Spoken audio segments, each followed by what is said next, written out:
Welcome to Vlog Thursday number 374, TrueNAS, XCP-NG Homelab, and Tech Talk. Tech Talk. There we go. Hey, greetings, everyone. And I see we have a few people in here. We even have the folks over at NetBird joining in. If you didn't see, my friend Christian Lempa released a video on NetBird. It's still on my to-do list. So if NetBird's watching, yes, it's still something I'm working on. I've had a few other priorities with some things, but I have the NetBird stuff that I got running in the background. Actually, the server's still up and running, the one I built, so it's doing kind of something. It just isn't doing much right now until I get around to doing the video on it, and then I'll update it and all that fun stuff. But I just got back from Chicago. I met a few people there that watched my videos, which was kind of cool. I got to grab something here. Oh, no, I don't. I don't have. There it is. I was looking for I have a glove to grab the thing I want to grab. I got this. There we go. Yes, I wanted to use gloves because the moment I touched it, I realized I should put gloves on, and then I realized why they put gloves in it. This is a award I got from the folks at CompTIA. Now, I don't know, maybe at some point I'll do a video, like a more in-depth discussion about this as a topic, but there's more than one side to CompTIA. The side the majority of people obviously know with CompTIA is going to be like your certification side. And, I see the bearded IT dad, and he is certainly someone who is going to talk a lot about, good certifications to get that may include Network Plus and things like that, among other certifications along your career path. There's another side of CompTIA that is more the B2B side, where CompTIA pulls in a lot of the industry experts and has us all in a room together helping with projects and things. Specifically, I was helping with the CompTIA Cybersecurity Information Sharing and Analysis Organization, or ISAO, as they call it for short. So that's where I go in and influence things, if you will. The reality of the way CompTIA works is really interesting. As an organization, there's been times when I will completely admit I've been unhappy, as many of us were, with CompTIA's stance on things years ago, such as the right to repair. If you may have noticed, that has changed. And the reason that changed is because people like myself, and CompTIA is a place that people like myself learned we can all join and influence the decisions that are made. And matter of fact, we can work together with them as an organization to make things happen. So it's really interesting working within the organization of CompTIA, along with many, many people. There's a lot of people that show up at these business events. And we talked about things like, how do we move the bar forward for businesses? There's going to be more news you're going to hearing from CompTIA on things like Trustmark. Basically, what the side of the CompTIA I'm on is not the, Security Plus or A Plus or certification side, but we are working together towards how do we validate as an industry, like that a company such as mine, that it knows what it's doing. So if you're a consumer, how do we make sure that these companies are the right one to buy from, so to speak? If you want to have an IT company out there, you know that the IT company may have individually certified people, but what about the overall process that IT company has? Can we validate that they're using proper security methods, proper processes in order to secure their network to protect you? And that's where it's some bigger picture stuff. And so is Ray or Jason? Ray and Jason are there on boards as well. So Ray, OIT Ray, is many people, if you're in the IT MSP space, you may know him as Ray Orsini's his name, but also a lot of people just call him OIT Ray. But he's there. So is let me share this screen. I was also there with Jason Slagle and Matt Lee. Matt Lee is also on there as well. So yes, these are all people we participate in all these different forums and have discussions going and things like that. The goal is to really figure out how we can raise awareness. I actually have some ideas. I don't know where these ideas are going to go exactly yet, but we want better reporting methods, better information methods for people when it comes to cybersecurity. So that was why I was on the ISO team doing it. That's the little the little plaque says here is us showing. But I'm gonna take the glove off. I just wanted to move this out of the way. I can take the glove off. I don't want to get a fingerprint. It's all glass, and it's really heavy too because it's glass. That's pretty neat. So I'm pretty happy I got a little award there for it. But like I said, these are some of the things that I work on when I'm not doing some of the other things like making videos about TrueNAS and stuff like that. And if you didn't notice from the photos, the one that I use as a thumbnail, but these are this is a view out of my room in Chicago. So that's where I was for the last few days participating in all the community stuff. A lot of fun though, doing all that. So that's just wanted to mention that. Something else I do, something else maybe you are or not interested in if you own a business, but joining as a business, as a IT company, CompTIA is a good thing. By the way, if you join as a company, you get discounts on certifying your staff. So there's something to think about. Morning from the land down under. Been a hot minute since I caught a live stream. Yeah, I don't think I've seen you on here in a minute. So cool. Happy to have you here. Excellent timing. Just finished the 2.5 Admins podcast. I will probably listen to that after I'm done with this. I do like the 2.5 Admins podcast.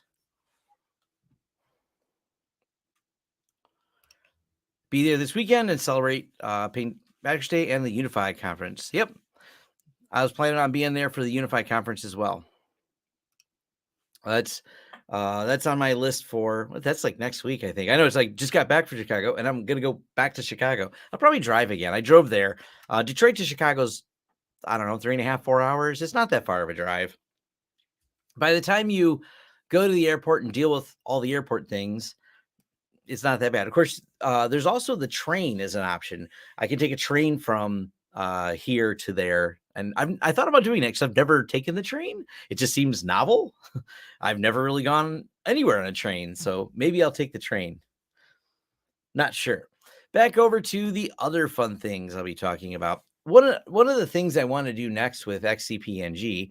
Well, actually, let's talk about TrueNAS first because I'm going to go in the order now that they're on here.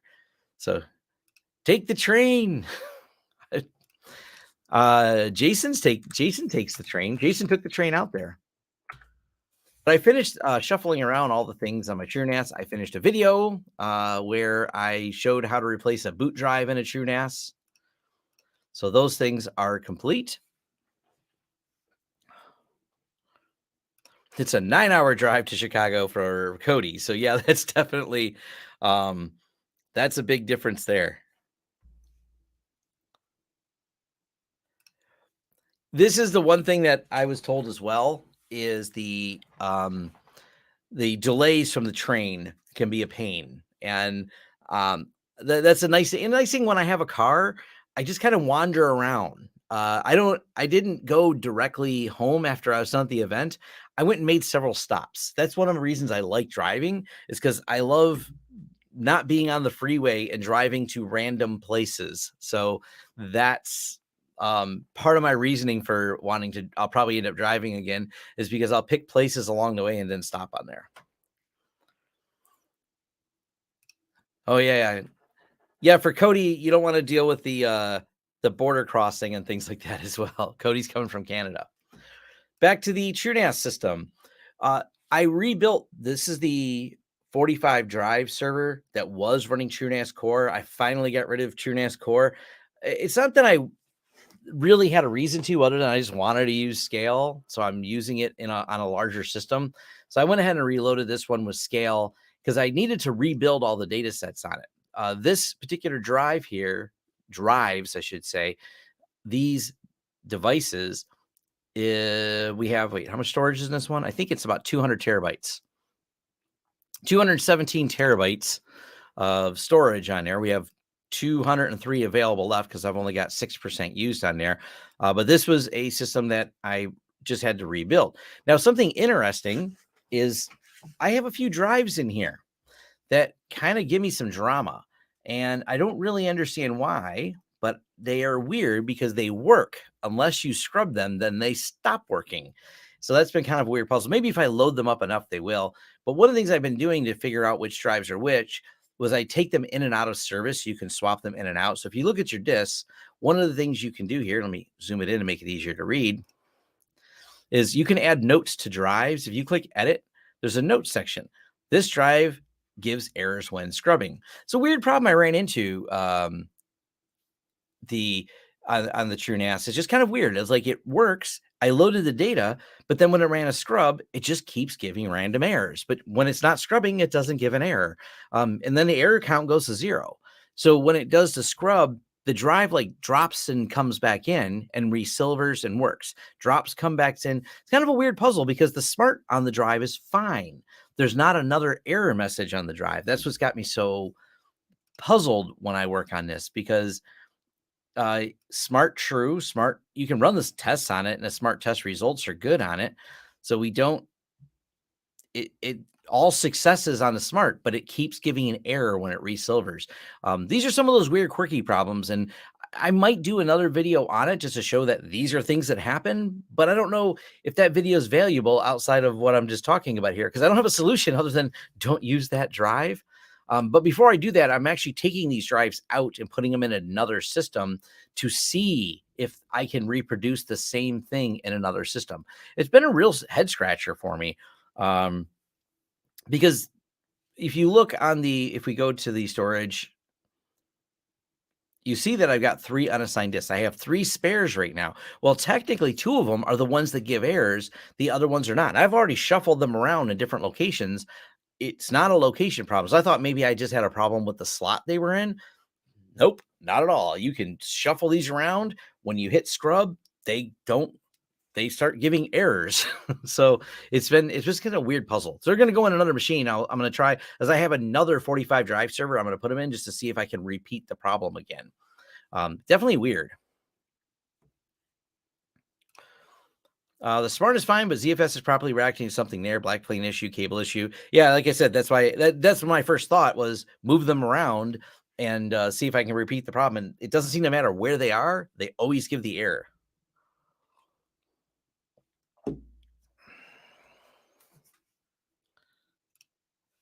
What's the point of having a metalog data drive when using NVMe storage in TrueNAS?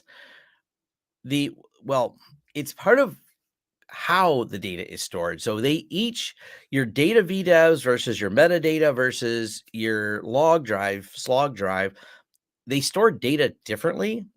And because of that, you're not going to get much benefit, by the way. If you have an NVMe array, you have to have a drive faster than the array or it's not going to matter. So if you all have NVMe, you probably don't need this log drive on there if you're running all NVMe, because, well, the log drive is not going to be able to write any faster than the other drives. The idea of the log drive is you can take the ZIL intent.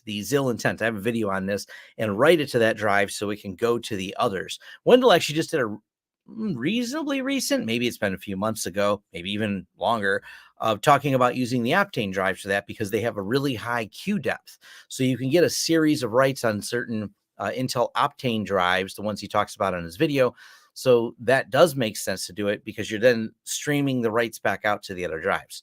But the metadata, you probably won't get a big difference on there with them because, once again, the reason for a metadata drive is to be able to take those big lookup tables and store them in a place that is nice and fast. But I think there still might be some advantages because it depends on how many data VDEVs. So if you had 100 data VDEVs, but stored all that metadata on a fast array with the meta VDEVs, you still might have faster lookups on there. Wendell also did a video on that. It's on my to-do list to make some videos on it, but he's done a good job on there. Weird stuff happens sometimes. I had a motherboard that would delete MBR sectors on any drive. I tried to manipulate partitions. Weird. Maybe the board on the drive is just flaking out. That is probably the best answer. It's also a hard answer because it's not anything you can easily put your finger on. I've got a couple of the drives that do that, and I don't know. Like I said, it's just puzzles. I have one of them that it's kind of in a failed state. It actually does give, I think one of them does give smart errors, but these other 2 that I have do not give smart errors. I'm reading about this drive scrubbing error in TrueNAS by several people. Yeah. Yeah, it's interesting because they're all the same drives. They're all installed at the same time. So they're not like I have a variety of drives and this one's flaking out. It's like, it's a 20. How many drives are in this system again? Let me look. What do we have? Like 30, 20, 26 disks in here?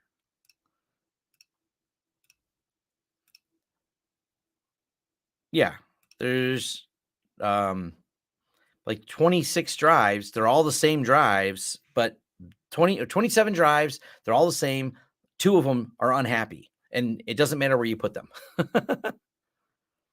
Can you use different size drives in TrueNAS like in Unraid?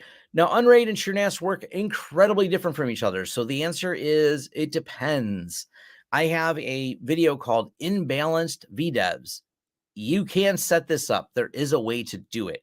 You have to group them in VDEVs in order to have it work. That's the problem with ZFS. It's a beautiful system, but that beautiful system, the absolute incredible amount of redundancy you get and bit rot protection you get means that each one of these groupings in VDEVs here that they have work really well, but there's some rigidity to it for the way it has to be set up. So here's the grouping, here's the grouping. You could have each one of the VDEV groupings be different sizes, but the drives within them can't be hodgepodge together at different sizes. Wendell did a video on the Flex 170. It's the most recent channel over on Level 1 Techs. So yeah, if you want to check it out, the Flex 170 shows SRIOV with an Intel Flex GPU. So pretty cool.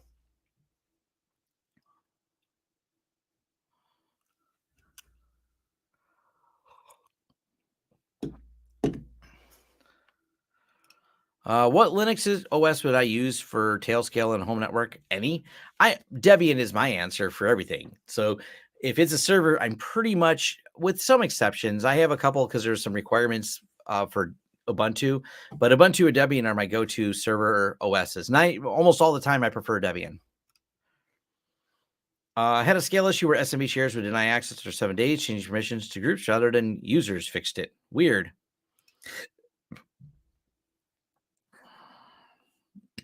If I think about it, even with flaky drives, you still have your data because using ZFS. Yes, I have no worries about ZFS losing my data. Doesn't mean I don't back it up because RAID is not a backup, but ZFS is absolutely one of those file systems that I have done in the past and will do again. The video I'm going to be doing first before I play with a bunch of VDEV videos over on my bench behind me. There's no way to get the camera to point at it, so I'll gesture towards it, is old system that I'm going to do my new ZFS torture test on. And that's something I did a long time ago, years ago, and I realized I should probably do this more often. We're just going to start yanking things out of the drive system while it's on, and not just the drives, but like pulling a controller card while it's on. The goal is to see how resilient is ZFS when you have someone providing a level of chaos around it, not just unplugging it, but what happens if we pop a piece of memory out, for example? What are the extreme ways we could try to get ZFS to fault? What if we did this while it's doing a scrub? How much resilience is there? And what does it take to recover and break ZFS? So I'll be doing a series of videos on that as a topic. That's going to be some fun times for sure.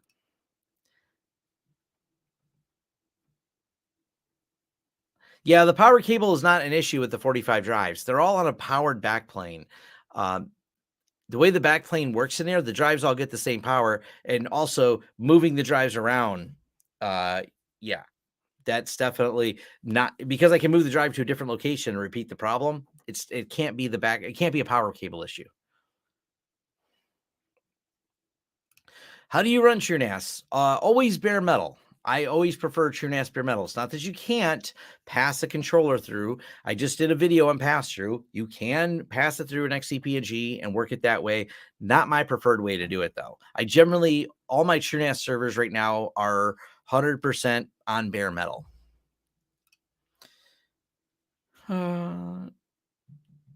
You have a pfSense with 3 VLANs. My laptop is on VLAN 1. My server is on VLAN 2. Can't figure out how to get them to communicate. Firewall rules between the VLANs. That's the way.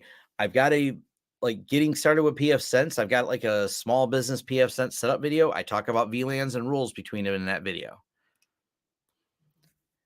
That some drives are more sensitive to voltage changes than others, slight variation in load, under full load. Some drives can flake out or whatever. It's a theory. Yeah, I mean, and that actually lends itself to, it would be the controller on the board having some flaky issue. Because why would the drive platters not have any errors that we can find, but somehow when it's doing the scrub, it has a problem?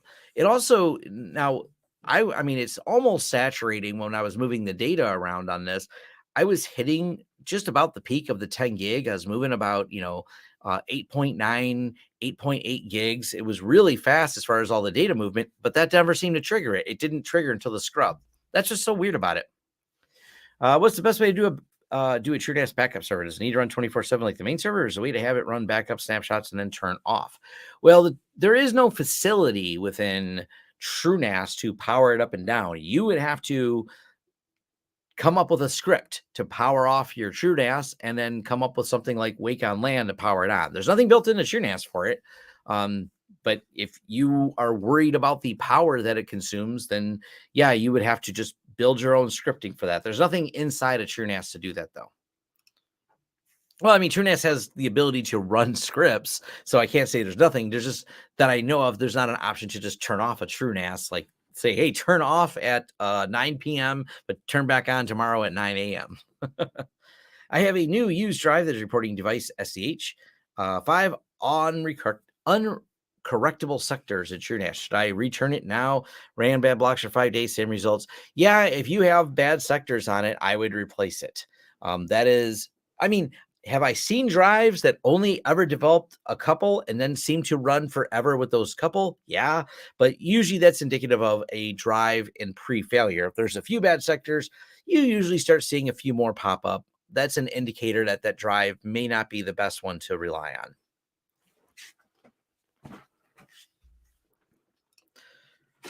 I don't know why people want to do this all the time. With 1 gig networks, jumbo frames have a definite help. Once you get to 10 gig, there's not as much of a difference. Moving to jumbo frames are usually how people end up in trouble trying to configure everything. So maybe I'll do an updated video to show how minimal the difference is. I mean, it's not like you're night and day. You're like, oh, look, I gained a few percent, but I had to spend a lot of time configuring switches. Most of the time, your saturation problems to reaching 10 gig have nothing to do with MTU and everything to do with, are the drives you have fast enough to saturate 10 gig?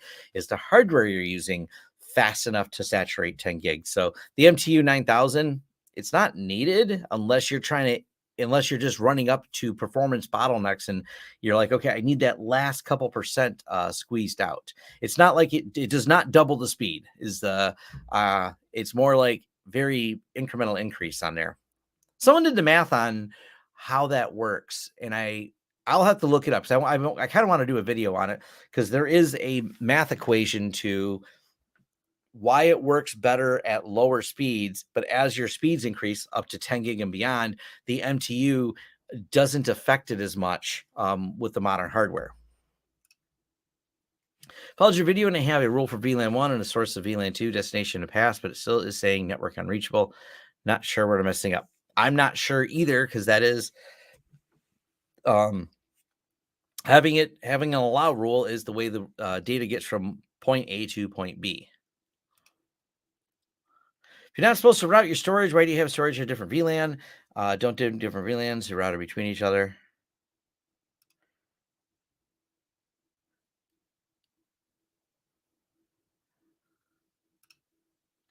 The best way to wake up your TrueNAS or any other NAS is just to use the IPMI tool. Oh, I mean, yeah, if you have an iDRAC on it, yes.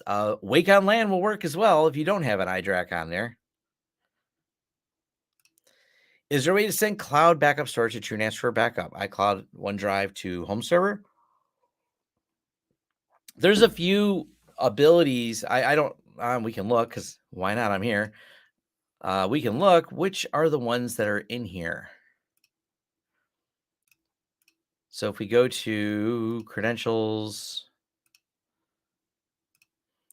these are the ones that are available. And so Amazon, Backblaze, Box, Dropbox, Google Cloud, Google Drive, Google Photos. That's interesting. I have to play with that one. HTTP, Hubic, Mega, Azure Blob, Webdev. I think they pulled out because Microsoft changed something. There was another one in there for pulling some of the Microsoft stuff. So this is what's built in. You'll have to find third-party cloud connectors if you want more than what's built in. Thank you very much for the donation. And yes, Untangle Arista has discontinued all home subs. I forgot to make a note of that. I was going to log into my Arista account because I still have an Arista reseller account, but we're not really reselling much Arista. Untangle, what we're Untangle, they have the same portal. I was going to see what it looks like because I probably have a subscription in there somewhere because I paid for a subscription to do videos. The videos were not only not sponsored that I did for Untangle, they were actually paid for by me because I bought the license. I haven't looked at Untangle in a long time. The product hasn't changed because someone asked if I want to do an updated video or said I should do an updated video. And I'm like, well, the product's the same. The only thing that changed was it went from Untangle to Arista. They maybe I'm wrong and maybe I'm just not keeping up with the updates, but this is the biggest change they've made now is getting rid of the home one, which kind of sucks. I got tagged in a few things where people had asked me what an alternative is. And the problem is people want web filtering for a good price. I don't know anyone who offers web filtering for a good price anymore. Untangle was my answer to home users that wanted web filtering on the firewall level. I don't have an answer now. It kind of sort of works in UniFi. It's not wonderful, but that's at least the next runner up probably for web filtering. I built an 8-bay SATA SSD TrueNAS with a max 2.5 gig network. It's a RAID Z2 sufficient to saturate. Yeah. Yeah, I would say RAID Z2 with 8 SATA SSDs should saturate 2.5 gig.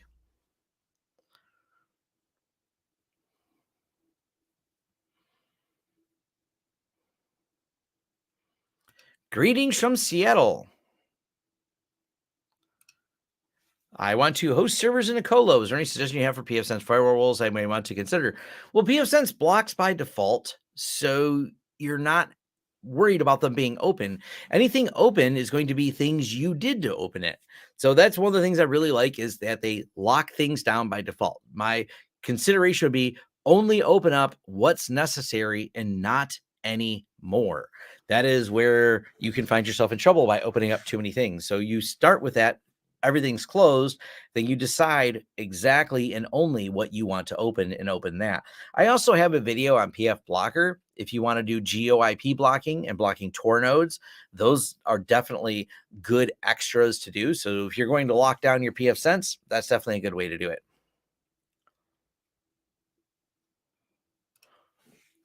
Does WireGuard, do you know they obtain? I don't understand the question. WireGuard is a VPN protocol. So I can't, depending on who or what firewall is using this protocol, they will decide if they want to log or not. It is not a protocol question. It is a whoever's running the protocol question.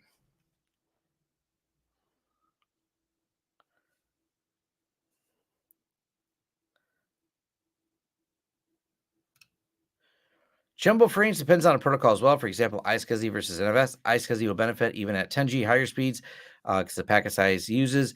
I want to say that I'll do the video on this at some point and break down the math behind it. It's so insignificant even on iSCSI. Well, this is fuzzy. Ubiquiti finally has ACL for layer 3 switches. Let's put an asterisk on that. How granular are these ACLs for the switches is the question. Having ACLs that are really basic, or do they have actual ACLs that give you advanced use? I did see that got announced today, but I didn't see if they were actually advanced ACLs. This is something Ubiquiti, like they give you some basics. They don't give you always a lot. They're like, hey, this works, but does it work well? Does it fit my use case? Does it fit these advanced uses? So that's okay. So they give you, well, let's make a correction. I like your point here. So Ubiquiti has ACL. They don't have ACLs. They have ACL. They support. I'm happy they support it. Don't get me wrong. And if they support it, that probably means they may be adding more later. But so Ubiquiti has ACL.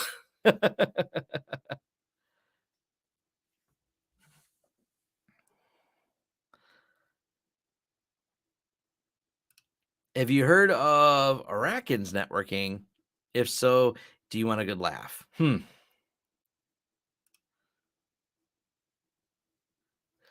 Um, Hi, Tom. I plan to add a 10 gig NIC to my Synology NAS. How easy to move the IP, all services, and containers over the new NIC?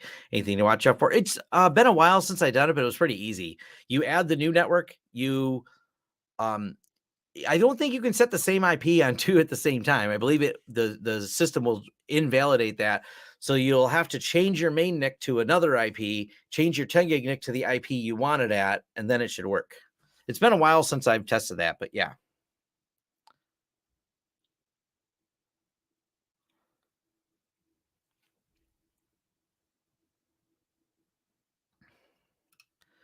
I'm currently on a UniFi cloud feed in my home network using a self-signed certificate. I believe to log in should it be a priority to get this replaced with something from Let's Encrypt? I don't think so. I mean, I don't think as a home user, I have a lot of things with self-signed certificates because I don't, I'm not that worried about it. I have HA proxy that I put in front of things that I do care about having a certificate, but I don't bother running the I don't, especially there's a way to install certificates on UniFi and it's more work and not worth it to me. So yeah. For a lot of the home user stuff, I wouldn't even worry about that. VPS and privacy, thinking of running head scale to connect multiple servers and users. Thoughts? Take a look at NetBird if you're looking for a self-hosted overlay network. I mean, headscale is fine. I don't know of any flaws with it, but check out the folks at NetBird. They've built a tailscale alternative, I guess we could say. And my friend Christian Lempa just did a video on it, so it's pretty easy to get started with. They got good documentation, but it's fully open source and self-hostable. The control plane is self-hostable, so yes.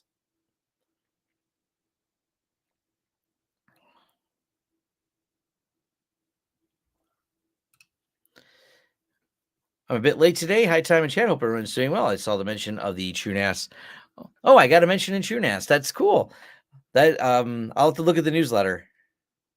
The dragonfish video. That's really cool.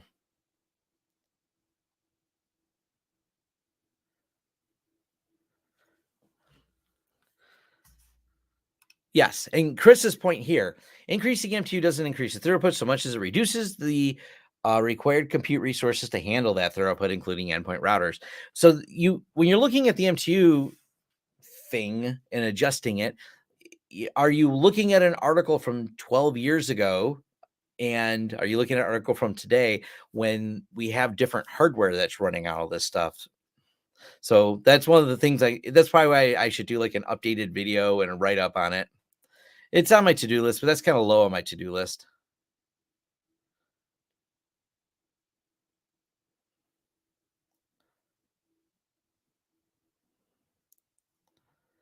Let's see.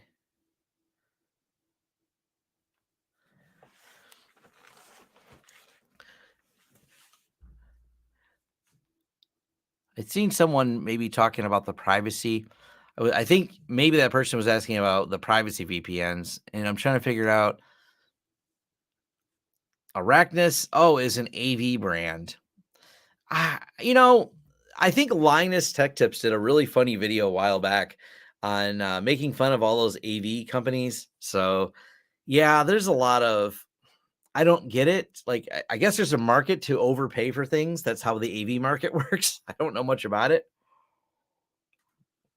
So that's yeah, that's probably yeah, I don't know. The AV world is just a head scratcher to me. So the other thing I wanted to talk about, let me find the page for it. I think this page needs more documentation. So let me pull up the pages here that I'm talking about because I want to talk about this as a topic.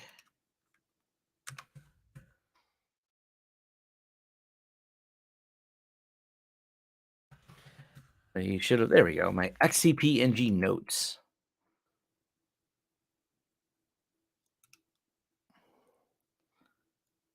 Where did the notes go?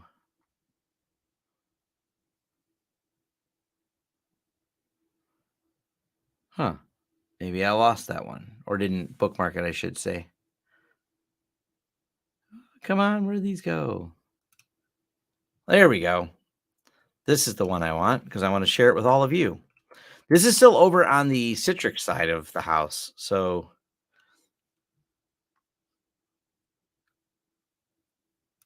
I'll answer a TrueNAS question before we jump into XCP-NG. In TrueNAS, should I create a new data set versus create folder? And existing data sets just seem like advanced folders. Data sets are very much like advanced folders. I have a whole video breaking down the advantages of data sets. In many ways, they are advanced folders. It's not that you need every folder to be a data set, but if you have a different data policy, snapshotting, etc., you want to build it as a data set. So if you go, well, I'd like this folder to have a retention policy based on these snapshots. You can't say that with a folder. You say that at a data set. So yeah, you can nest the data sets and then create rules. I have a whole video where I think it's called like Data Sets Explained or ZFS Data Sets Explained, where I break all that down of why you would or maybe wouldn't want to have a bunch of data sets. But yeah, you can nest them in each other. There's all kinds of things. Now, as far as like when you're presenting it as a share, they look like folders, but that advanced feature means quite a bit.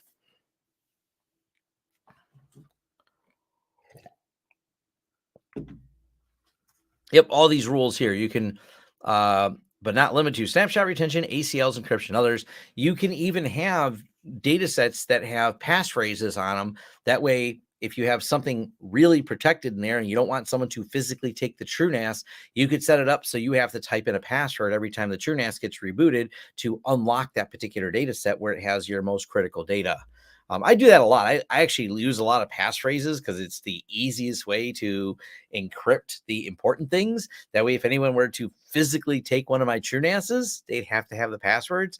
As people love to point out, Tom, you can't just reboot those TrueNASs because they require someone to go in there and unlock them. That is actually absolutely true. And that's exactly the point. I don't want them in any way to be easy. So yes. I recently migrated from VMware to XCP, discovered nested virtualization isn't supported for WSL2 on Windows XCP. Just Proxmox, other high providers support this. Nested virtualization is supported.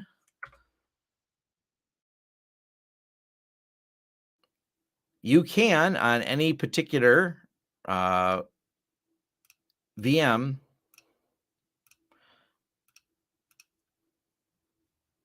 you can choose to turn nested virtualization on right there. It's under the advanced tab for nested VMs. So I don't know, unless there's something more specific that you're looking for. I do know there was a forum post about not working well with nesting Hyper-V inside of it. But that's Hyper-V. I don't know why you'd want to nest Hyper-V inside of XCP-NG.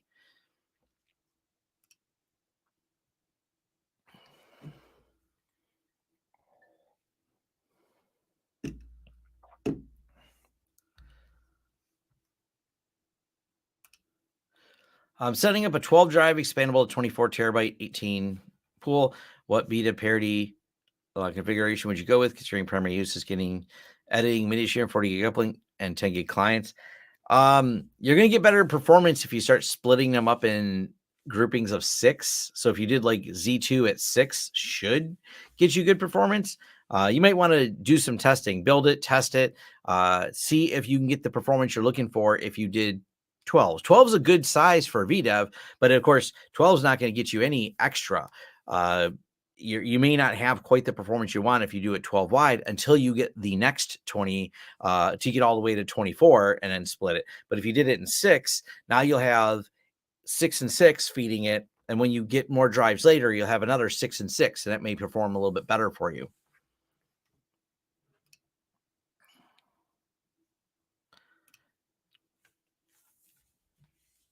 WSL, I mean, I don't use WSL, so, but I mean, it should.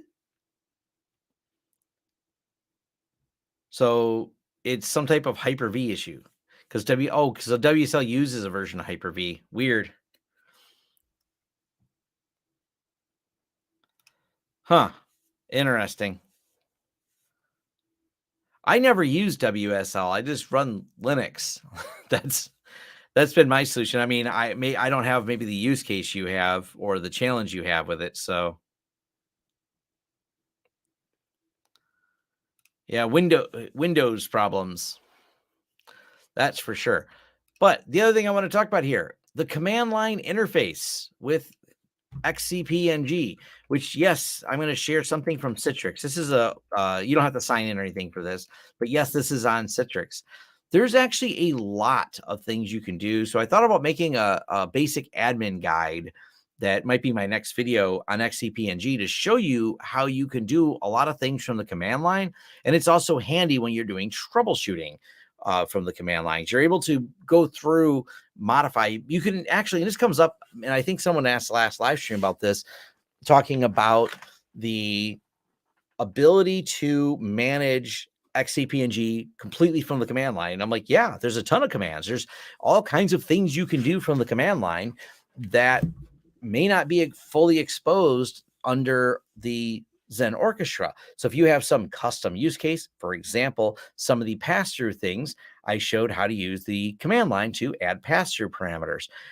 The nice thing about the way the command line works, it's really easy to add scripts to your system to go through and execute on all of these things. So if you want to automate some of the things by doing it from the command line, absolutely you can. Not only that, one of the things I want to showcase is from the command line, you can take a VM, start and stop it, then send it to another server. You can even pipe it over SSH.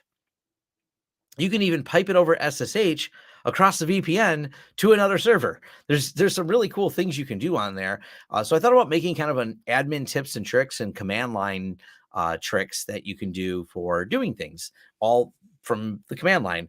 The more important ones, though, the admin ones that I would really cover is the emergency ones. Like what happens when this breaks or that breaks? What are the tasks that you have used, Tom, to solve a problem, such as a downed master server in a pool? So those are some of the ones I was going to cover on there.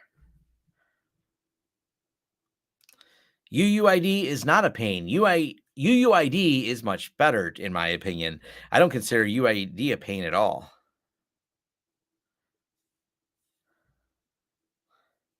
Can you demo a nested XCP with 2 XCPGs and a dedicated XO running inside of a single XCNG? Actually, kind of on that, hold on. Let me find the right one. I think it's at 21.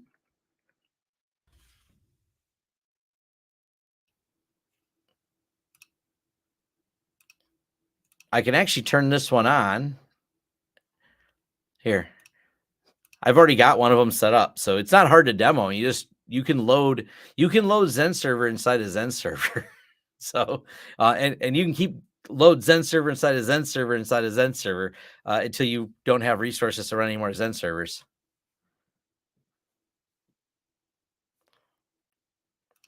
Any idea if the kernel updates include support for PNE? I don't know. It's a Linux Debian kernel, so look at the kernel version, and does that Linux Debian kernel support it? Is my question. If the answer is yes, it's a Linux Debian kernel. But the reason I like UUIDs so much, I mean, one, they're right here. But the nice thing about UUIDs is I can do this. It doesn't matter what I name the system. I can be very implicit that no matter what, this UUID is absolutely the UUID for this VM, no matter what I want to call it. These are the reasons I think UUID is a very good way to do it, because each network has a UUID. Each disk has a UUID. This allows me to manipulate all the different things as a UUID. Matter of fact, if you notice when I mouse over, you even get the UUID of this device. It makes scripting a lot easier. It makes your ability to set these things up way easier. UUID is definitely, to me, it's like one of the huge advantages you have in Zen Server is being able to specify everything by the UUID and not worried about someone's naming scheme.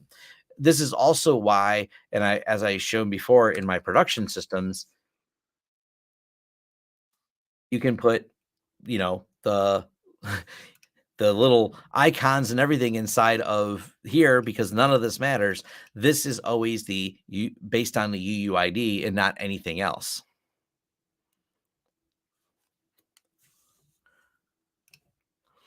Good subject cover. A bunch of VMs from accidentally disconnecting a storage drive in XCP-NG and reconnecting the VDIs is a royal pain. That's an interesting one because I mean, that's really creating your own disaster. It takes some bad. You're doing something bad when that happens. So if I went here to my storage, and I have, is there something running on this one right now? No, there's no VDIs in it.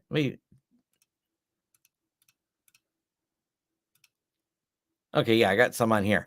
But if I actually delete this, it doesn't delete easy. When you go and tell it to remove or forget a storage, it will ask you questions. It will tell you delete this VM. Like you've gone through some steps to absolutely be sure that you want to delete this system in order to break all of these. That's just not, yeah. So I don't know. It's not a problem I run into very often at all.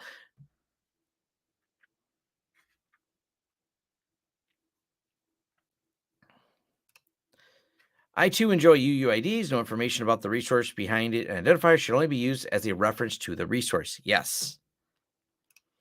Have a unique ID. That unique ID be a UID. You need to type it by hand is not better. But that's where you don't. See, that's the problem. It definitely, if you had to type by hand, that would suck. But if we go here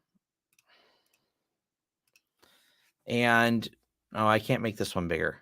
Or can I? Maybe this will be big enough. Let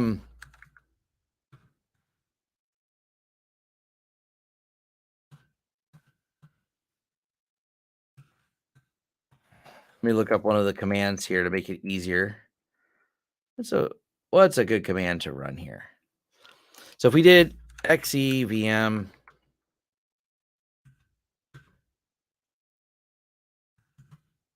I'm sharing the right tab. Yeah. VM list.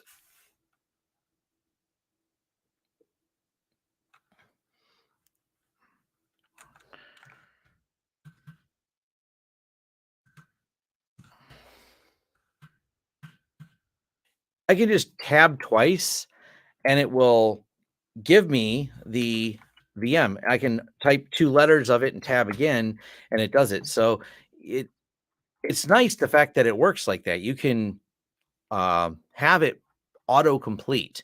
So you actually don't have to type out these. It will autocomplete all the way through. So there's not often at all that I have run into any instances. Zen has built in, nothing special you have to do, autocomplete options for all your UUID typing.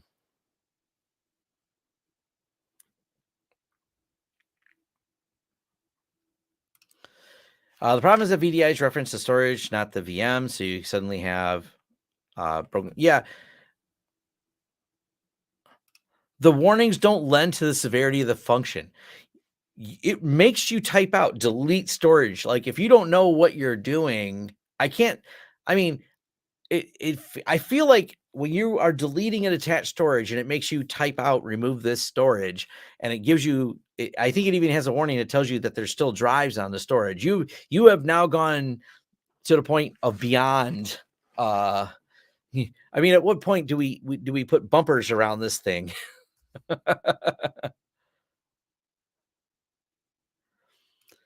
I'd love to be able to upgrade the switch's firmware without having to power off all the VMs that use storage across that switch. You can just migrate them. That is probably the easy solution.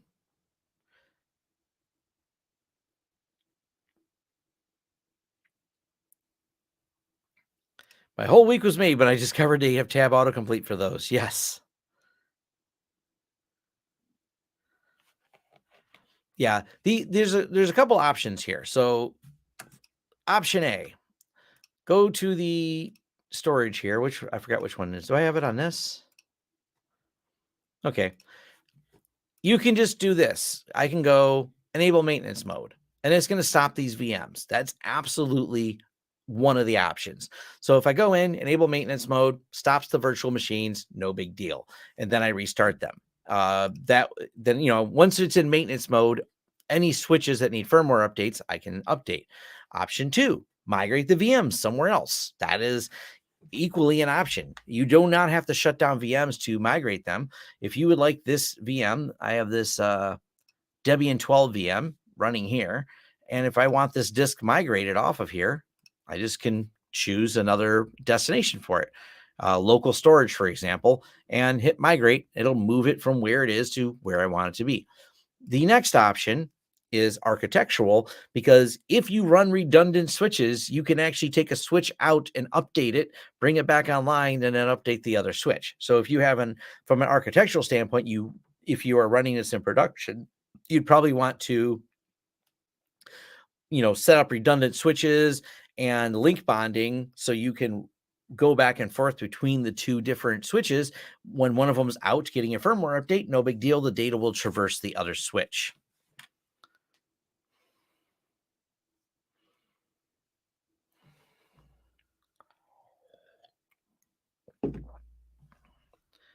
Just like VMware Motion. Yes.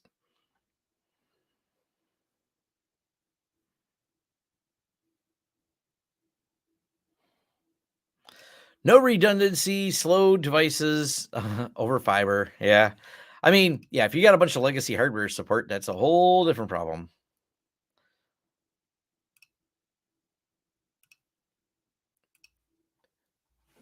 But let me go here. Settings, servers. One in here. But like this right here is one of my VMs, and is it stored on one of these disks? There's the lab one. Actually, I should have my Homelab 15 in here. No disks on it. So let me move one of my disks over to it. So I'll migrate this to the HL15 lab. I would walk people through the process. But yeah, this is got a 10 gig network, so it's reasonably fast. It's going to take less than 2 minutes to move this virtual machine. It moves really fast. It's probably going to take less than that. 13 seconds to go. We'll count it down.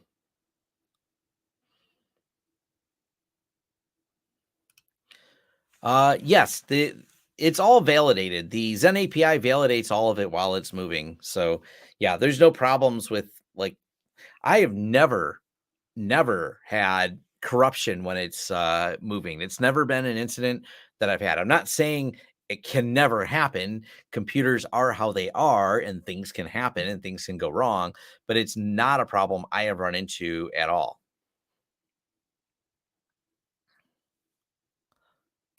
So yeah, 44 seconds remaining. I forget how big this VM is. It's got some snapshots too. It's got one snapshot. So 80 gigs. 36 seconds remaining.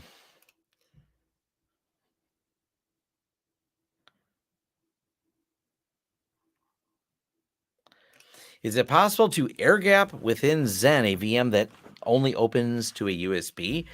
I mean, the VM itself, you can just not have networking on it.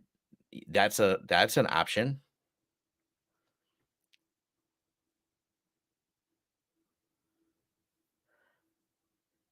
So you could boot a VM up without a network attached to it if that's the air gap you're looking for.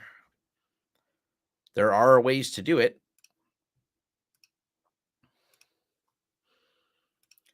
Go system go. There we go. Now we're transferred over here. I should look up. I don't even know what speed the HL15 operates at right now. I'm going to be doing some new videos on the Homelab 15 server. So the other challenge you run into, though, is Jeff from Craft Computing covered this. You get the 100 gig network and then you realize you have another bottleneck. You have to have arrays that can actually perform at that level. So then you're buying a bunch of NVMe drives and things like that. So yeah, it becomes very expensive when you want to go. It's not just the networking, and the networking has a certain cost to it as well. The switches have a cost to it, but then all the infrastructure that supports it also needs to be able to handle that level of speed. There's so many trade-offs. Getting drives fast enough and everything else. It's not that you can't buy them; you just got to pay a lot of money for them. You know, the really fast ones. But I'm not like, for me, I don't know, 2 minutes to move VMs, or the other option, as I wanted to point out here, I go to advanced and just hit maintenance mode. It says, hey, we're going to turn this off. No problem. I hit OK. We enter maintenance mode. It shuts down those VMs. Once the VMs are shut down, so if we try to, this is on that drive. So if we try to start it, I'll get an error, no host available, because it's in maintenance mode. Then we can go back over to it and we can disable maintenance mode. It's going to go ahead and restart all the VMs that are on that particular system. It's really kind of ingenious. It's really simple. I like it. It's just easy. But I also, if you notice, have multiple storage servers. So if I were to move this disk around somewhere, I have several places I can move it to. I've got the HL15. I've got my Trinity lab. I've got local storage in this. Right now, there was 4. I forgot I deleted the Synology out of here, but I have a Synology I could reattach to this really easily and migrate it over there. So if I wanted to, migrate it to local storage, for example, it'd probably move faster to get over there.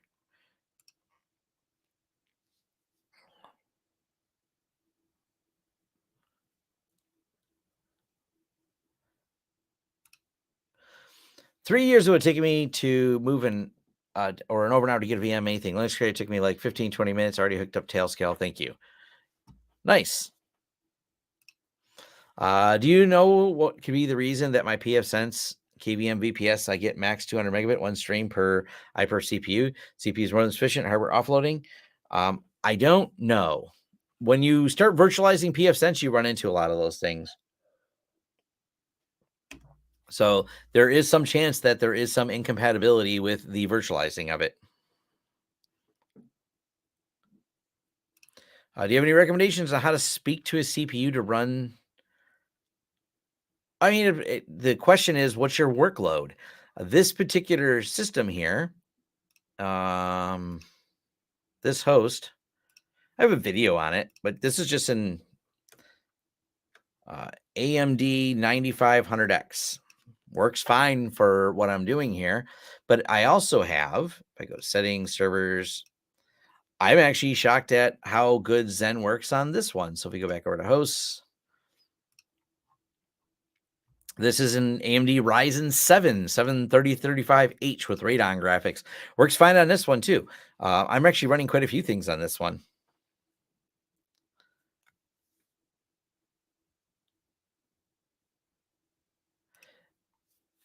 Maintenance mode not surviving reboots. I may not understand what you're talking about there.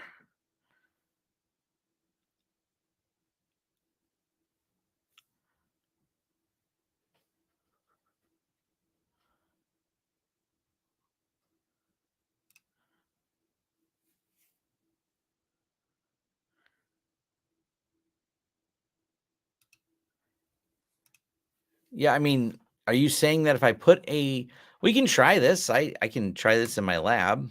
So let me pull up the lab one here.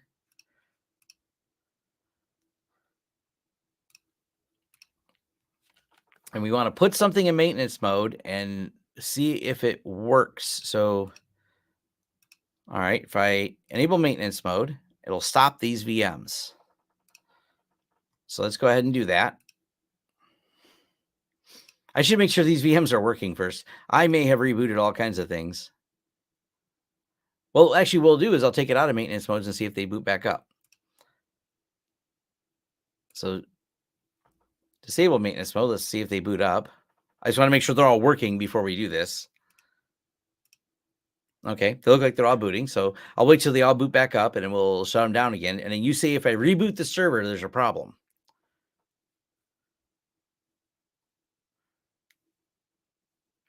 VMs will auto start again. Well, if the VMs are set to auto start, they'll try to start. They'll give an error.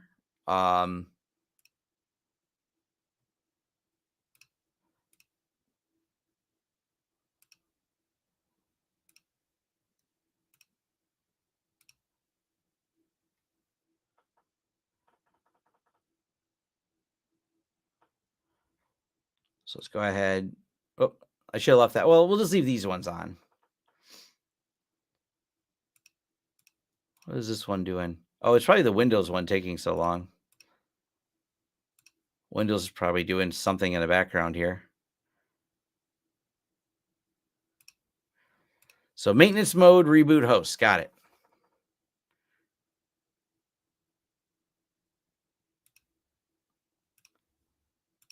This one's stuck. This one might be broken.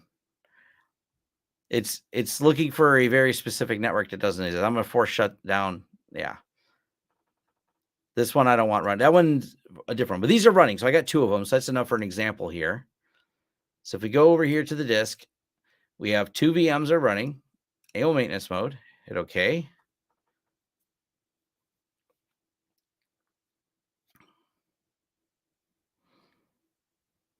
So we're in maintenance mode. These are in a stop state now. Go to hosts. These are attached to, I'll just show you. These are attached to the YouTube demo pool, which is going to be this host. So you can see it says, if you can see at the top, it's probably kind of small, but it says demo pool. So if we restart this host, we're going to go ahead and reboot the host. This will restart your host. Yes. Oh, it gives that's an interesting error. Wait, hold on. Hosts. I got to shut this down. It's not able to shut this one down because it doesn't have the tools installed. So now we're going to go back to the host, YouTube demo pool, go to those. It's still in maintenance mode. We're still following the procedure here. And we want to go ahead and reboot this server and see what happens. So reboot.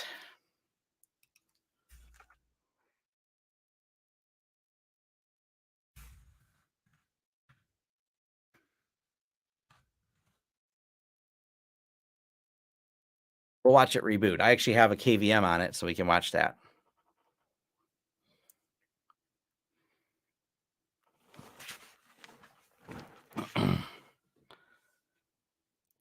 Tom's the chaos monkey. Absolutely.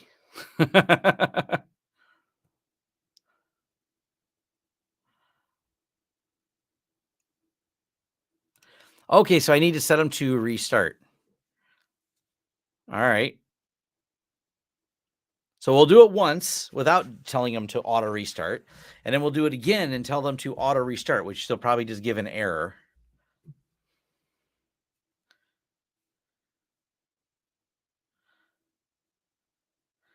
I think there is a way you can export data from Graylog. It's not something I've usually tried, but I think there's a way to do it. I think like you can export a CSV in Graylog.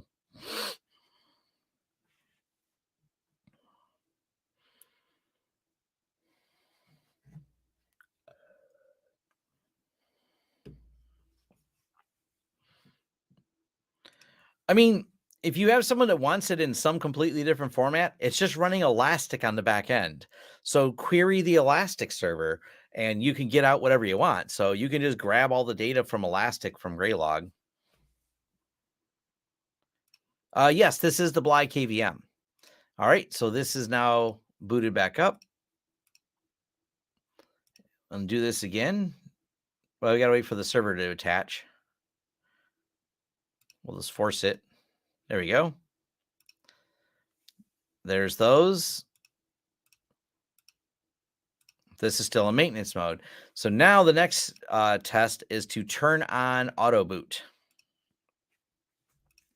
So let's go ahead and look at the disks, and we want to turn on, we'll tell Windows to auto start. So tell Windows auto power on. Then we'll go back to the hosts and we'll reboot it again. Which I think it just is going to give me an error. I know it won't start if it's in maintenance mode. But I'm curious, what race condition do we create by doing this? Does it break something?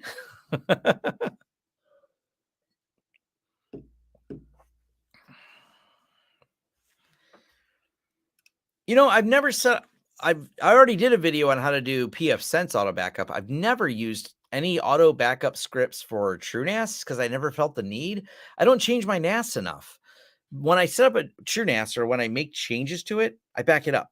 And when I'm like, I go in as a project, I'm like, here's a project. I need to make these configuration changes to my TrueNAS. When I'm done with those configuration changes, I do a backup. So auto backup doesn't do much for me because I'm not in making configuration changes. Matter of fact, it was funny. I looked, I'm like, oh, when that one had died, the restore was from like a year, maybe 2 years before. No, I can't, not a year, but numerous months behind because no changes have been made to the system.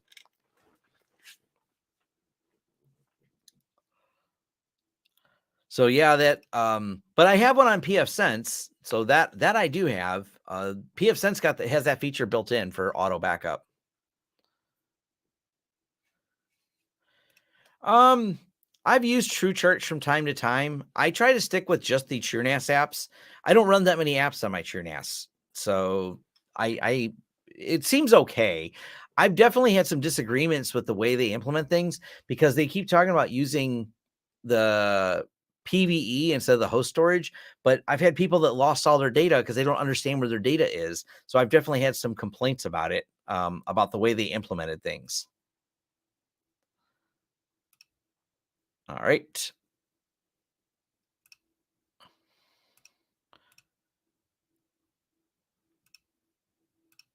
Oh, there we go. Did Windows actually start? Interesting. Oh, that's a bug. So if you reboot a host and it's set to turn on, it will definitely do that. I will report that. Here's the thing. You knew about the bug. Did you report the bug?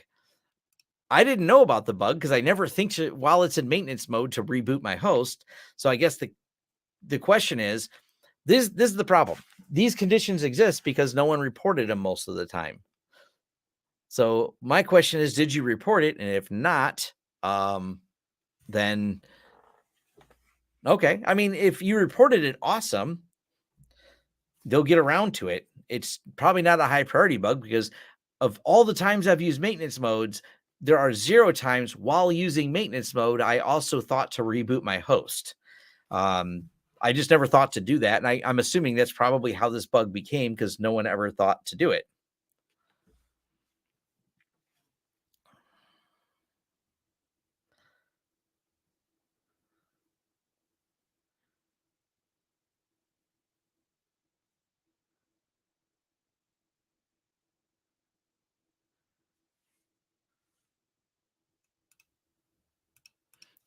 Later this year, I don't know if they have any, they didn't set any exact dates for it that I know of for doing that. Hey, here's the next question that's going to be fun. So this is running. What happens when we disable maintenance mode while the drive is running?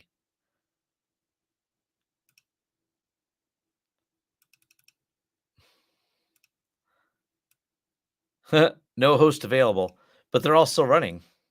I don't know. It gives an error, but it works, which I think is funny. Windows is still working. Oh, kind of a funny bug.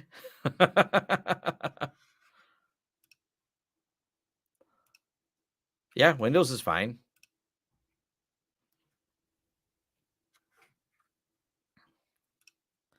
Shutting down.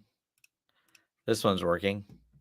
This is why I have all this stuff in the lab, is so I can do all the fun stuff.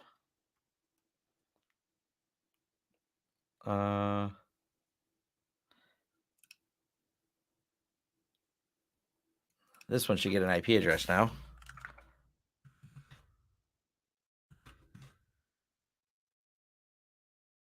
Now, I gotta figure out what network this should be attached to.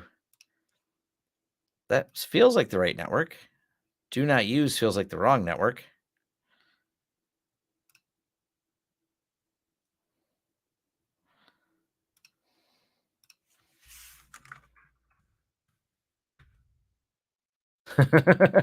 Local address. Yeah, this thing has failed in some way.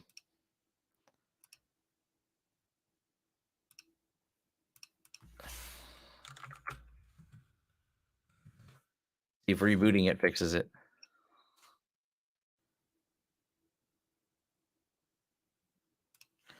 I don't know that I would I mean, it has granular permissions, but it really wasn't designed for reselling like that. Like if you it's more designed for teams so you can give granular permissions to your teammates for how things might be set up, but it's not really designed to publicly expose it and build users out for multi-tenancy like that. That's not really an architecture designed for it.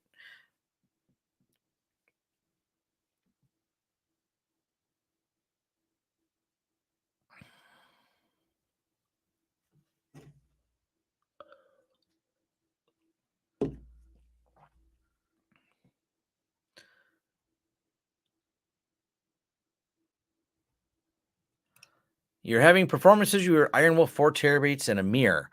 You can't go over 150 on 2.5 gig with a large file transfer. It varies a lot between 90. Yeah, you need faster drives.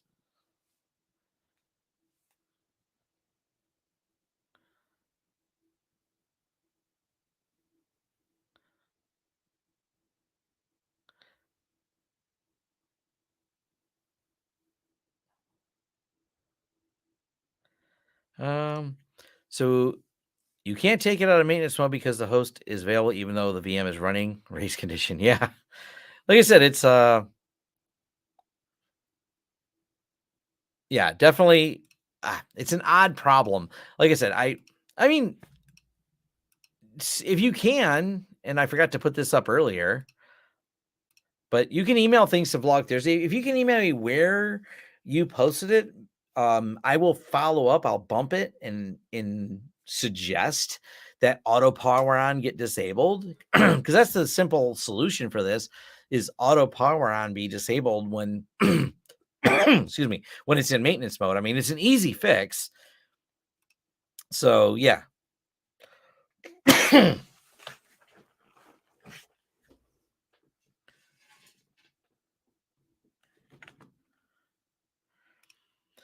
So it uses NVM to access TrueNAS storage, but the TrueNAS itself is running on the storage drives. No, I don't. This is an attached storage.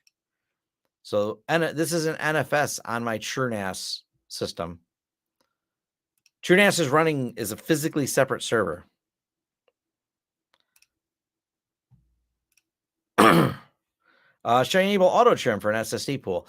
I think it enables it by default. If not, you can. Yes, that's what that's for. If you have an SSD pool.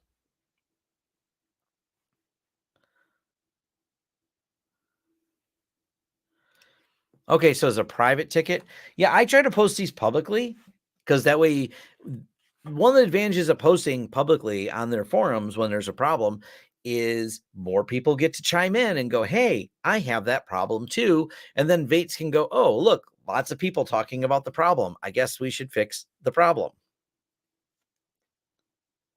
So that's one of the advantages I'd say to doing it that way.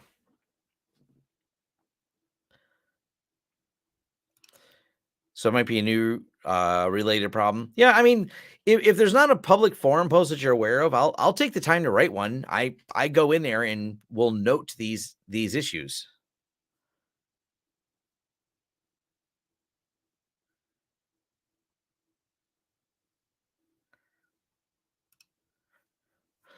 I know you've been checking out a great Canadian company, 45 drives. Any comments using 45 drives versus TrueNAS for your VM storage?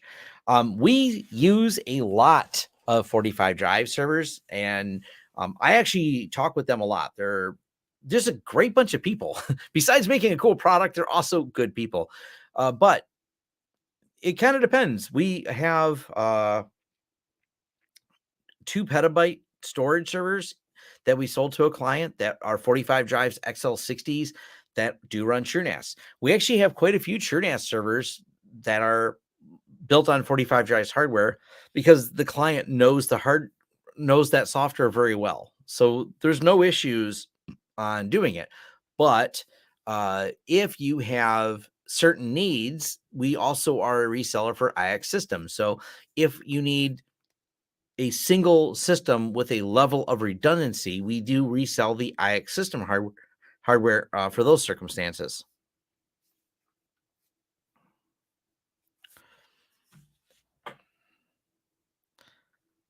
Yeah, and they both sell the hardware. And we've done the other side as well. We've run 45 drives with the Houston OS for some projects as well. So we have 45 drives hardware and 45 drives, which is open source. The Houston platform is open source, and I've reviewed it before, but you then have both of those. We've got the Houston system along with the 45 drives hardware running at another client. So it just kind of varies.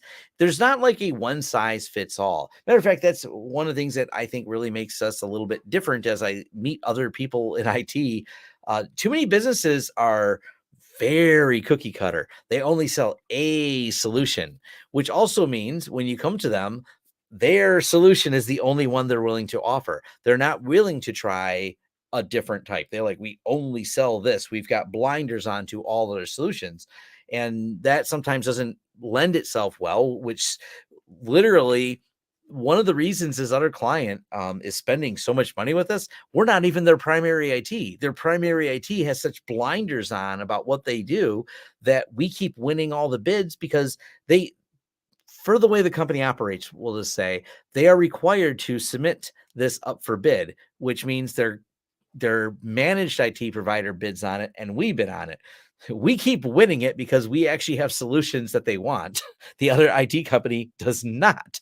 Matter of fact, the other IT company does things like quote Dell servers for petabytes of storage. Do you know who's not competitive at building a petabyte high performance TrueNAS server? Dell compared to 45 drives. So we keep winning bids. Is the Houston 45 drives OS? I wasn't aware they have their own. They don't have their own operating system. Houston is a software that runs on top of Linux, Ubuntu, Rocky, Debian, and will give you a really nice UI with an overlay for the 45 drive system. So yes.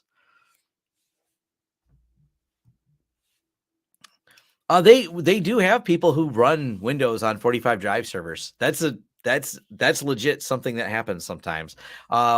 We matter of fact, sometimes when you need a storage server that has to run Windows because you're running an application that has to run Windows, sometimes that happens.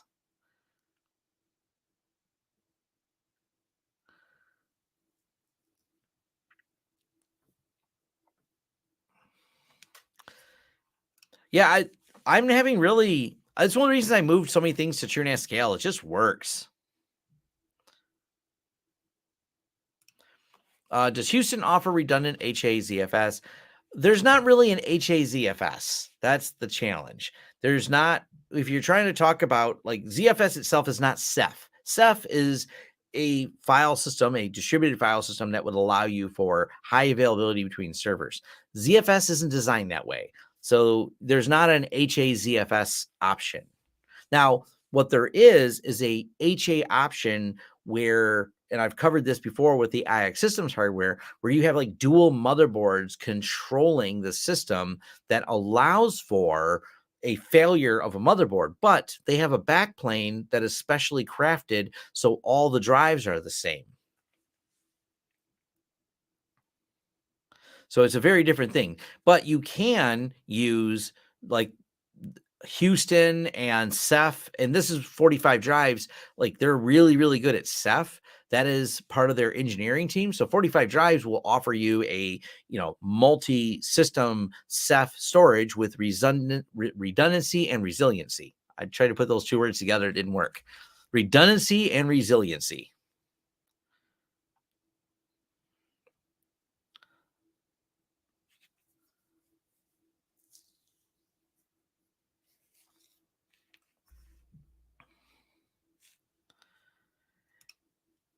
Well, Dell servers are price competitive. Used Dell servers, not new ones. The company we're selling these to is spending, I mean, the latest bid was right around $750,000. So they're not buying used equipment from us. They don't want used equipment. This is this is a pretty big series of projects we've been doing with them. I know I can get used stuff for cheap. That's a whole different topic.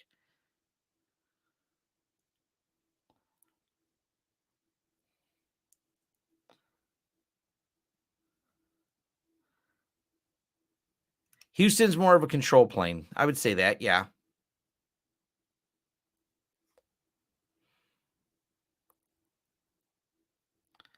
You're trying to not use Ceph. I mean, it's not Ceph is one of those things. It has its place. It's not the solution for everything. Like I just don't need it myself, and not every client we have needs it, but we do have clients that do need it. That's the thing. Once again, we are not as a IT service person myself, and as a company, the back end of the company being CNWR, we do custom solutions a lot for clients. We have a variety of things.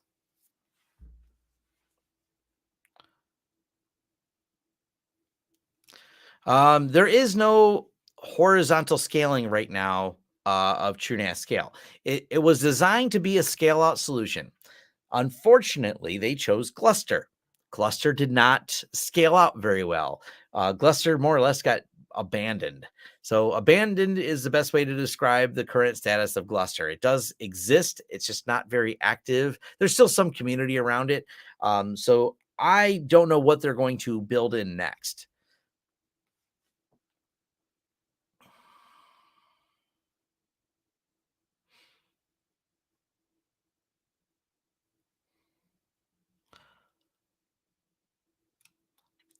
I've always hard pressed to convince myself to purchase used power edges. The performance compared to consumer desktop parts. This age doesn't cut it for me.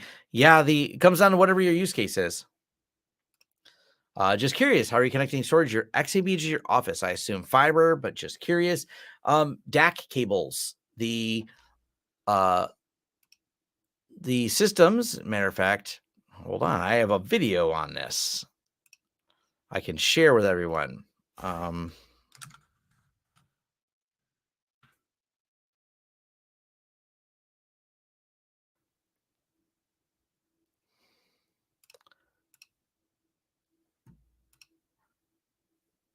I will throw this video in there if you want to see it in more detail.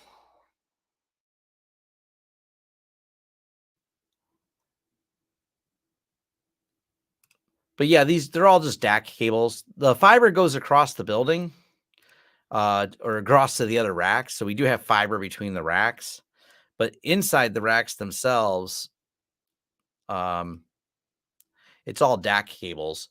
I have a pair of DAC cables going to each of the XC. This is the back of my XCP-NG servers you're looking at. But I mean, I detail it out in the video. Did I post the video link? Hold on. We'll just copy. So there we go. I did. Never mind. I sent it twice. I didn't realize I sent it twice. What's the price difference between 45 drive solution and a Dell solution? Anyone know? It's been a while since I looked up what Dell would charge for that. A lot more. I was told it's close to double. I didn't even look at the other bid, and I didn't try to price out Dell. Someone told me it was close to double our solution, but I don't know if that was true or not. We don't look at the other people's bids. Is a 4-core processor good for scale? Depends on how much performance you need out of it. One of the things I've pointed out before is with TrueNAS, let me find Trinity Mini R.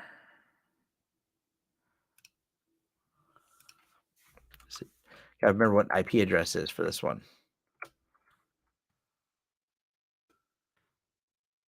There we go. One of my backup servers, I'm going to replace this soon. I keep running it just because. This is a just because right now. This is a 2-core system. This is an Atom 1.5 gigahertz. It only has, here's something fun. It has 8 gigs of RAM, and it has almost 3 gigs free right now. And it also has 5 terabytes of data on it. And I still got 12 terabytes free. So I will be replacing this at some point, but I don't need performance. All this is an extra copy of all my data. I have an offsite copy of my data. I have data in different places, but I wanted one more copy because this is a really low wattage, low power system, and it works. So you can do this.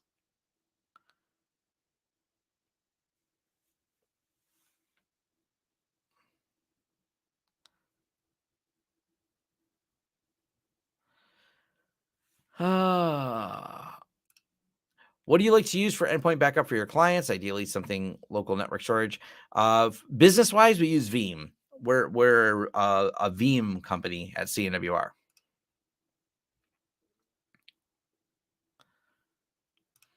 Are you going to keep your location? We just renewed the lease on that one. We did not have to, but we decided to renew the lease on the Lawrence Systems office.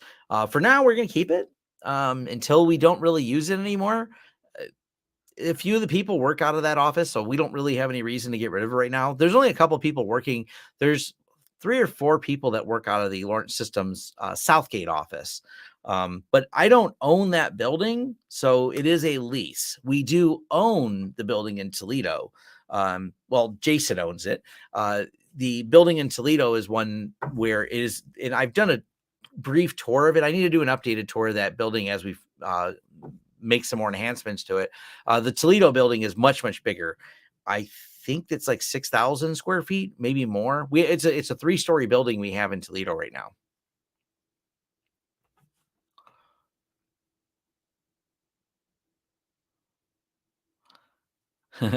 Yeah, 8 gig of RAM. Laptop CPU. Yeah, really low wattage.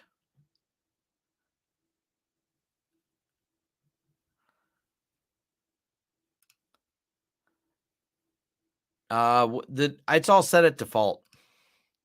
When using snapshots to offsite backups, do the pools have to be set up the same? No, they do not. Matter of fact, that's something we're talking about. Is let's close all these tabs. That's probably a good question. So if we were to look at the TrueNAS server here, and we were to look at the data protection, so there's a lot of replication going on this server. And if you noticed, and we'll open up these tasks and expand them out a little bit.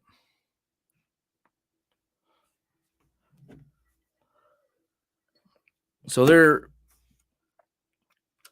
all labeled pretty simple. Why is it? Can I not? There we go. Zoom in a little. So each one of these goes over to a server called APOC. So client data, Graylog, stress relief, Synology. We have a Synology that backs up to here, and then we back up the Synology to there, Tech Tools, NFS lab, and production backups. So these are lab backups and these are production backups that all of these land on another server called APOC. This server over here is the APOC one. Matter of fact, that's the one that just died. This is one of the places that all the data goes. The data is actually backed up somewhere else again. But here is that other server. And if you look at the storage on this, it's not the same layout. Matter of fact, this is a RAID Z1 because it's a backup server, so I don't mind it being a Z1. So here's the Z1 of this drives. But if we go back over to the other server, and we look at the storage on it, this is a RAID Z2 8 wide. So there's actually way more devices in here. We have 3 Vdevs, each one of them having 8 drives in it. So no, they do not have to be the same.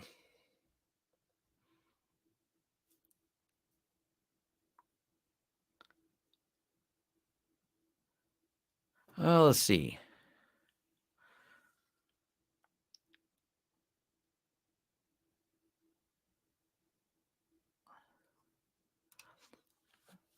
Oh, you're live out to here. Recheck your videos about ZFS. Hope you're having a great day. Yes.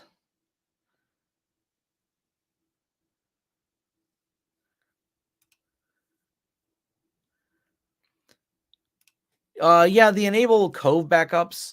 The thing we use Veeam for is, what am I going to say there? The Veeam is used for the fact that we can also roll our own storage with it. But I know there's actually a way you can do that with the enable Cove backups, have that option as well. Enable Cove is kind of it. Like Enable bought that company, and that was a really good backup product. Like that one was one that just worked.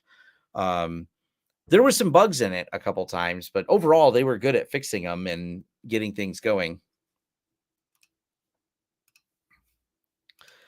All right, well, I might wind this down here. We've talked about all kinds of fun things here. This has been a fun, great conversation with everyone. But I think it's about time to chill out for me.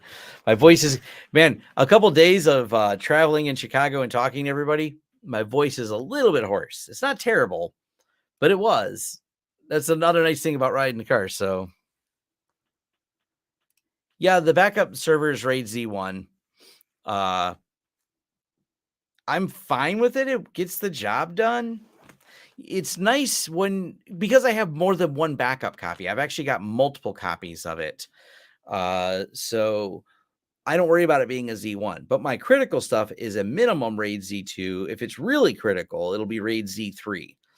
But it's what's on there is not that critical. Like if it went down, we'd be minorly inconvenienced. I mean very minor, like it would break my lab. That's really what's on there now is everything's lab. All the production stuff moved over to the colo. So have I heard of a hypervisor called Sunlight? I have not, but there's so many of them out there. I can't really keep track of them all. It's not when I've yeah, sounds like a solar wind project. I'll go with that.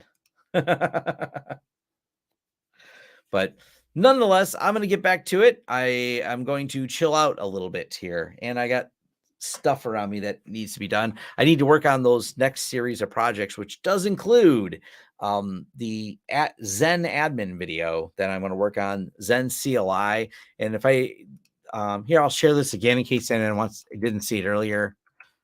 But yeah, check out this documentation on the CLI stuff. And as I pointed out, it has tab autocomplete. I'll make sure to include that in my video. Thanks, Tom, for the XCP-NG demo overview documentation provided. I'm currently working on learning it. I still find myself translating from VMware lingo. Haven't worked with VM, having worked with, matter of fact, this is what we're doing internally is training our team who is very VMware smart. Like they know we have VMware certified people that work for us. So we're doing the same thing. We're transitioning their lingo to doing it. And once you know virtualization, it's not that hard to learn. It's like anything else. Once you kind of know that, oh, it's not vMotion, it's Zen motion. You're like, oh, cool. It's very similar at that point. So yeah. All right. Well, thanks everyone for joining, and I will chat with everyone later. Hit me up in the forums. Hit me up on the vlog Thursday at lawrencesystems.com. Like I said, I've been replying to people. I think I have been. Let me look again. I don't think I had any. Yeah, no new ones in there, but I've been emailing people back and forth. So, let's try to see in our forums is the best place to find me. So that's where to hit me up. That's the easiest place. But hey, vlog Thursday at lawrencesystems.com if you just want to say hi. Thanks.